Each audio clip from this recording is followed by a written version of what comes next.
Welcome back to the channel, ladies and gentlemen. Today I'm going to be dropping a brand new My Hero What If, and today's is kind of a strange one to title because Deku's going to be having so many incredible quirks that I wasn't exactly sure what even to call his ability. So I ended up going with what if Deku had a superhero quirk. And for those of you wondering what that means, well, it's exactly what it sounds like. The dude's gonna fly, the dude's gonna have super speed, super strength, probably X-ray vision, heat vision, and so much more. If I'm being real, the dude is practically gonna be Superman in My Hero, but I didn't exactly want to do another one of those since I've already made 2 of those videos on the channel. So ladies and gentlemen, if you guys go on to enjoy today's video and you guys want to see more of this OP Deku, then leave a like on the video to show some support, and if you guys manage to hit 1,000 likes in under 24 hours, then I'll be sure to drop another part of this in 24 hours. So good luck with that and enjoy. Alright ladies and gentlemen, we begin our story with a young Izuku Midoriya. He'd be staring at both of his parents and all Izuku could hear was screams and yelling. It's at this point that Hisashi, his father, would barge out of the room and slam the door. Inko at this point would go over towards Izuku, tears coming out of her eyes since Hisashi had just left them. And as Izuku would stare at her, he would want to comfort her or say sorry because Izuku, though he was a baby and couldn't even crawl yet, he understood what was going on because Izuku had an intelligence quirk, but not just that. He had everything you could even imagine. Izuku, as he would stare at his mom, would wonder if there's any way that he could distract her. So, in a moment, Izuku, trying to pick his head up, not being able to even do that quite yet, would then start floating in the air, his head kind of dangling down as he's trying to control himself floating mid-air. Inko, seeing this, would say, "Ah, Izuku, you just unlocked your quirk. Sweetie, this is amazing. You're a baby and you can already fly?"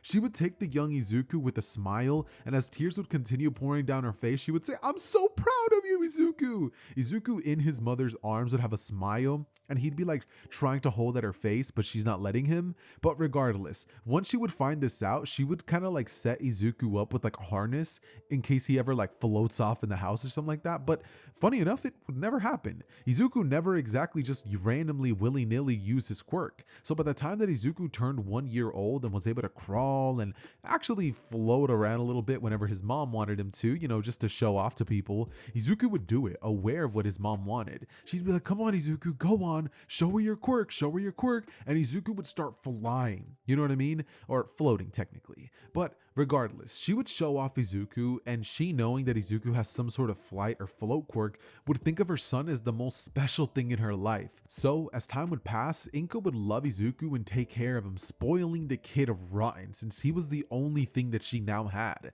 And though she did have to work 2 jobs to keep them afloat, this was not going to be going on for long because when Izuku turned 1 year old and was able to have his quirk examined for the first time, she brought him in under the assumption that they were just going to tell her that he had some sort of flight quirk or float quirk. And that's exactly what happened. But interestingly enough, as Izuku grew and by the time that he was 4 years old, come to find out, Izuku wasn't just able to fly. He was strong. Izuku was able to lift up a refrigerator whenever she was cleaning, couches, and even massive boulders, and it almost looked as though it took no effort for him. Izuku was also invulnerable because on one occasion, when Izuku was playing outside with some of his friends, their ball rolled into the street and Deku, going over to chase it, got hit by a car. But interestingly enough, Izuku took no damage. In fact, the car was the only thing that looked hurt. And as Izuku would grow up and attend school, it would also seem as though he had some sort of intelligence quirk. This was insane. Not only did Izuku have the ability to fly, run so fast that he could literally run on water, he was invulnerable and he was intelligent, but Izuku also had an insane breath capacity, meaning that whenever Deku wanted, he could shoot at a breath so powerful it could send full-grown adults flying. Izuku also had eyes that just at looking a person, he could see the quirk that they have above their head, displaying to Izuku what exactly they had as if it was some sort of video game. And not to mention, Izuku also had super hearing, which pretty much means that whenever his mom would call him and go, "Izuku," he could hear her way better. But jokes aside, at just the age of 4, Izuku would have all of these quirks, and it's not like it's something that Deku had to master or train. The second that Izuku started developing these abilities, he was a master at them. It was almost as if it was second nature. And as Izuku would go to school, Izuku would find himself a tall, strong boy, always at the top of his class, always liked by all the young girls around him, and all the other boys would constantly crowd around him. The only person this would generally affect would probably be Katsuki Bakugo. But even if Bakugo didn't like Izuku, it's not like he could do anything, because on one occasion Bakugo had tried to bully Deku and pick on him to show that his quirk was better. But when he tried to hit an explosion on Deku, it didn't exactly do anything. Izuku just kind of looked at him and was like, "Oh, you want to play heroes?" Then he started flying and shooting his wind breath at Bakugo, which sent the dude flying. So Bakugo didn't exactly try anything against Deku after that. And as time would pass, Deku's popularity would only grow and grow, leaving Katsuki Bakugo in the dust as everybody around him would love Izuku. He was literally your pitch perfect person. In fact, there was even one occasion where as Deku was running to school because he was late, he had spotted an old lady walking across the road, and in the efforts of helping her and walking her down the street, a gang of villains riding this monster truck jeep that had like cannons on it and stuff like that were about to run them over, but Izuku simply staring at them would shoot his laser beam straight down the middle of them, having awakened another quirk. In this moment, the truck itself would split in half and completely avoid hitting them, as Deku would continue helping the old lady down the street, and when the villains would get out of the car going, "Hey, kid, you just destroyed our truck," Deku would simply just look at them, and that would be more than enough to intimidate them. After this, the villains would try to run away, but without any getaway vehicle, the heroes were quickly able to capture them. And stuff like this was just a regular for Izuku. Days would pass, he might unlock a new quirk, he might not, he might just keep them the same. By the way, I'm not going to be like fully set on the quirks that I'm giving Izuku for this specific video, and since this is a part 1, you guys actually have the ability to let me know what you guys want me to give him next. So comment down any cool ideas you guys might have for Izuku's quirks and stuff like that, and I might just add them to the video. Anyways, with that said, as Izuku would grow up, he would only get more and more powerful, eventually actually being scouted by a hero program looking for young talent. And when they find Izuku, let's just say that they feel like they just found a golden goose, because this specific organization found him before anybody else did. So immediately offering Izuku a massive amount of money to be the sponsor of their company and pretty much be the lead of it, Izuku would agree in a heartbeat, understanding that this was a perfect opportunity to save himself and his mom from their lives. Because yeah, he had incredible quirks and gifts and stuff like that, but his mom still had to work, and she had come home from work so tired that there was days where Izuku would get home and honestly there'd be no food waiting for him at home. Inko would constantly apologize to Izuku, saying how sorry she was, but Deku would always tell her not to be sorry, that she's doing her best. So when this day would come, accepting the deal without any second thoughts, Deku would bring a massive check to his mother, saying that they no longer ever have to worry about money again. And let me tell you, it's almost as if the both of them had a waterworks quirk, because the amount of water that filled the apartment was insane. Once they packed their bags and moved to their new house, Izuku would start training with this organization and learning how to use his quirks, quote unquote. Not really, because the dude learned how to do everything pretty easily. So by the time that Izuku would turn 11 years old, he would practically be ready to become a pro hero. And so the agency that would contract Izuku would reach out to the Provisional Hero Agency, telling them that they have to give Izuku an opportunity to take the exam. Because with Izuku's powers, it's a shame that Izuku could be wandering the streets and see crime and not be able to do anything about it. So after seeing how Izuku would perform with a couple of robots and a couple of potential scenarios that Izuku had already been trained to handle, plus with his increased intelligence, Izuku would know how to handle everything perfectly. He would stun them, participating in the Provisional Hero exams at the age of 11, if not, like, no, I said 11, right? I was gonna say 9, but nah, yeah, no, 11. Anyways, with that said, Izuku would lunge in there and absolutely blow the exam out of the water, destroying UA students, Shiketsu High students, and all other Hero Corps students would be a breeze for him. As Izuku would finish this test up and he would be given his provisional license, the man taking the test, or technically handing out the licenses, would be stunned at Izuku's capabilities, with him clearly showing the most promise out of everyone there. Some people even being discouraged, saying, "What? We were beat by a kid? There's no way." But yeah, there was way, because Izuku had a superhero quirk. That's literally what his ability is named. His quirk is called Superhero, because that's exactly what the dude is. He's straight out of a comic book. The dude could practically be Superman for all I care. But hey, Regardless of that, eventually as more and more time would pass, Izuku would go on to become internet famous, people learning the name Izuku Midoriya before he even graduated high school, and a bunch of hero agencies sending a bunch of internship opportunities and things of the sort. However, Izuku was not going to be able to join those people because of his contract agreement with these guys, pretty much stating that he was going to be under them until his first full year of pro hero work had been accomplished. So all the time that Izuku's going to be attending UA, he's kind of going to be having to listen to all the people who had been pretty much sponsoring his life to this point. So with that said, I think it's safe to say that we could skip to the entrance exam, which is going to be very, very easy for Izuku, because in this timeline, I just don't see a world in which he takes the actual normal exam.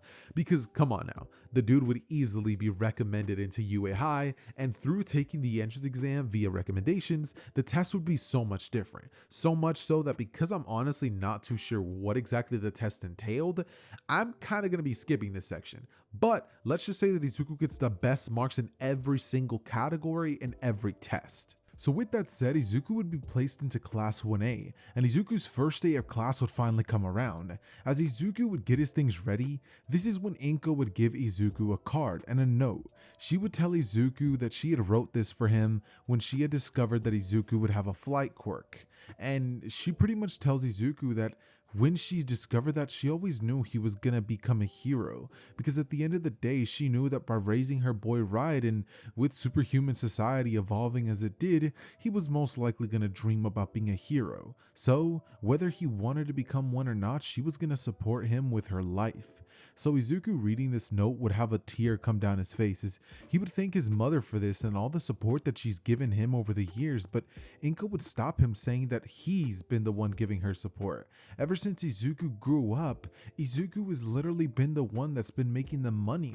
He's been the one to make sure that she doesn't have to worry about taking 2 jobs and only has to worry about being his mother. She would give him the biggest and brightest hug and then a smile, as Izuku would be then dropped off by his mother his first day of school, and she would scream, "I love you, Izuku!" As Izuku would hear that, he would turn to his mother saying, "I love you too, Mom."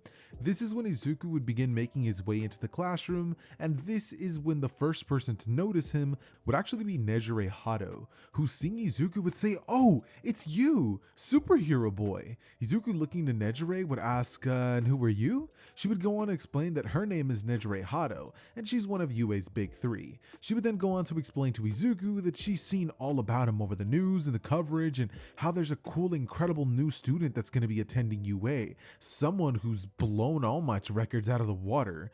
Izuku would ruffle his hair going, "Yeah, it's not that impressive. I mean, it's not like I was fighting real villains, right? Just a bunch of dumb robots." She would say that it still was very impressive, and Izuku would thank her. After this, he would say, "So, mind showing me to my class?" She would then look at Izuku and say, "Oh, awesome, of course." And as Izuku would stare at Nejire, he would think, "Wow, she is so drop dead." But this is when she would say, "Here we are." And she would say, "Good luck, newbie?" This is when she would walk off, and as Izuku would take a sigh staring at her, he would then open this massive door standing in front of him as though it was nothing. You guys know how there's some doors that are so heavy that you have to put so much force in, you look goofy, and then there's some other ones where like you pull and yank, like you dang near like tug the whole thing. That's how Izuku would treat this massive door. And once Izuku would step inside, this is when Izuku would be welcomed to his new life. A life at UA High. As Izuku would step inside, this is when suddenly tons of the students would stand up going, "You're him! You're the recommendation student, aren't you? The one said to have had an incredible quirk, so great that you could already be a hero and you have a provisional hero license?" Izuku hearing this would have a nervous chuckle as he would go, "Yep, that's me." And as Izuku would stare at his classmates, he could see the names of their quirks above their head. Izuku would think, electricity, acid, creation, pop-off, and all the way in the back, Izuku could see it. Explosions. Izuku seeing that would know that Bakugo's in his classroom. And though he didn't necessarily hate the guy, he knew that Bakugo had some sort of hate boner towards him. And it was kind of annoying having to deal with him all the time. Him trying to fight him and Izuku trying to pretty much play it off as though he didn't understand what's going on. It's irritating. So, as Izuku would make his way towards his desk, Bakugo would finally say something, going, "Oi, Deku, heard you got in through recommendations, and now you're some sort of big shot. Well, don't let all that stuff get to your head, because I'm still gonna be number 1, and I'm gonna crush you, you got me?" Izuku looking at Bakugo would give him a smile going, "Oh, Katsuki, it's you. Been a long time, hasn't it?" Just completely ignoring what Kachan said. This one Kachan would go, "Don't ignore me, damn it!" As Izuku would sit down and laugh, telling him that he'd never dream of it. It is at this point that Izuku, hearing Aizawa ruffling up in the bag and seeing his quirk name above his head, Izuku would realize very quickly who this hero is. Eraserhead. As soon as he would order them what to do, this is when Uraraka would start saying, "But what about orientation?" But before she could even finish her sentence, Deku would step out and walk out of the room. Aizawa would say, "We're not taking that, and if I was you, I'd recommend following that kid's lead. He knows how to act." Deku at this point, making his way into the changing rooms, would start changing, and as Izuku would be standing there, he'd be having practically the perfect physique. He's buff, he's tall, he's just built like an actual Greek god. Deku is everything you could even imagine out of a superhero. And as Kirishima would stare at his ripped body, he would say, "Whoa, dude, it almost looks like you were carved out of stone or something like that. Your physique, it's incredible. It's perfect." Kaminari would come over towards Izuku and say, "Yeah, man, your body's off the charts crazy." And Izuku, kind of being touched by another dude while he's changing, would feel a bit awkward. He'd be like, "Thanks." At this point, he would change into his little, outfit that he's wearing, and the dude fills it in so well that it looks like it's compressor type clothes. Izuku would have to go one size up in the pants because the other one was, way too tight. It barely let his crotch breathe. So once that happened, he'd make his way outside, and Aizawa would toss a ball towards Katsuki Bakugo, who still, in this timeline, would be the #1 scorer in terms of the entrance exam, at least not the recommendation section. So, as Izuku would watch on to see what Bakugo can do and how much he's grown, he'd be impressed. He'd be like, "Wow, he's gotten a little bit stronger than even I had imagined." After this, everybody else would be told what the nature of this is for, and as Izuku would hear Aizawa telling them what's gonna happen and what the stakes are, Izuku would ready himself. Making his way towards the ball throw, he grips it as hard as he can, throwing the ball into outer space. This would stun everyone who goes, "What? He's that strong?" As Bakugo, watching Deku's performance, would be mouth agape. He's like, "How did he get stronger? I didn't think quirks were supposed to... There's no way." And as Izuku would smile towards the class, he'd say, "Did I do well?" Looking at Aizawa would show him a score of infinity before even Uraraka had gone. And as everybody would be staring at this, they'd all be so impressed. Suddenly, then would come the 50-meter dash, which Deku would clear in 0.1 second. Shocking everyone in the class who's like, "We didn't even see him move." Izuku's speed was the equivalent of, "Wanna see me run up that hill? Wanna see me do it again?" That is literally how fast Izuku's moving. You couldn't even have seen it. And if it wasn't for the fact that the timer or stopwatch had tracked the like a little monitor thing to the other side of the monitor, they would not have even registered it, and Aizawa's clicking speed would have limited how fast Deku actually was. Then would come the standing long jump, which Deku would just fly over, repeated side steps, which Izuku would use his incredible speed to pass, and then finally the grip shrink test. Deku would shatter the machine, as we would then get 3 more tests, one of them being punching power. Deku would shatter the machine, one created to tank blows from All Might himself, as they would then have a push-ups and sit-up contest. After this would all be over, Deku getting the best score in every single category, and yes, I do mean every category, would be at first in the class. Everybody absolutely stunned at all of Izuku's abilities. Some people would be like, "Dude, what can't you do?" And as Bakugo would be staring at Izuku, he'd just be like, How am I supposed to compete with this?" Also, quick side note, I just realized that my voice sounded less like Bakugo and more like Vegeta in that moment, so sorry about that. But anyways, after this would happen, people would gather around Deku and start crowding him, basically singing his praises and stuff like that. As after this would take place, All Might, after class would be over and everybody would begin going home, would actually go over towards Izuku, him wanting to ask him a question he had been dying to ask forever. He would then look towards Izuku as he would ask him to come have a private meeting with him. Deku, still being a massive fanboy of All Might, who still idolizes the guy, would practically be moving like stiff as though he has a cast on his full body. He'd be like, Right, sure, All Might. As he would follow him and walking inside of a room, All Might would say, look kid, I'll cut to the chase. Your abilities are incredible, and I think that if you were to have even more power on top of that, you could be the most unstoppable hero in the world. I've seen the videos and I know who you work for, and I think that if you were to inherit my abilities, then you'd be the... But Izuku would stop him saying, you know, All Might, I didn't exactly want to believe it, but if what you're gonna try to offer me is some way of getting your power or some training, then honestly, All Might, I don't think I want it, or really, to put it bluntly, need it. All Might, my whole life I've been training my abilities, and I want to see just how far I can get with my own quirk. Plus, I think it'd be a better idea to, if you could train or potentially give your quirk, he'd raise an eyebrow, to give it to somebody who's quirkless. Give somebody else who doesn't have a chance at being a hero. Maybe somebody with a heroic heart? All Might hearing this would say, kid, you don't understand, it's... But Izuku would look at All Might, telling him that he promises to become a splendid hero. And hey, he'll even beat whoever his successor actually ends up being. All Might hearing this would have a smile as he would say, this kid, I can tell he's gonna be great. And as Izuku would stare at All Might after thanking him for the offer, he would walk off thinking, I can't believe I just said no. Damn it, why was I trying to look so cool back there? Well, it is what it is. Guess it can't be helped. After this, Izuku would make his way home, getting some grub from his mother, as the very next day of school would come around, and we would begin the battle trial arc. But ladies and gentlemen, that's going to be safe for next time, because that's where today's video is going to be ending. So leave a like if you guys want to make sure that you guys actually end up getting a part 2, and turn on those post notifications so you don't miss out whenever that does come out. Potentially in 24 hours, depending on how well the video does. But with that said, here's a word from a friend. Hey, you made it to the end of the video! Like it or die! That wasn't the line, Kachan! Whatever!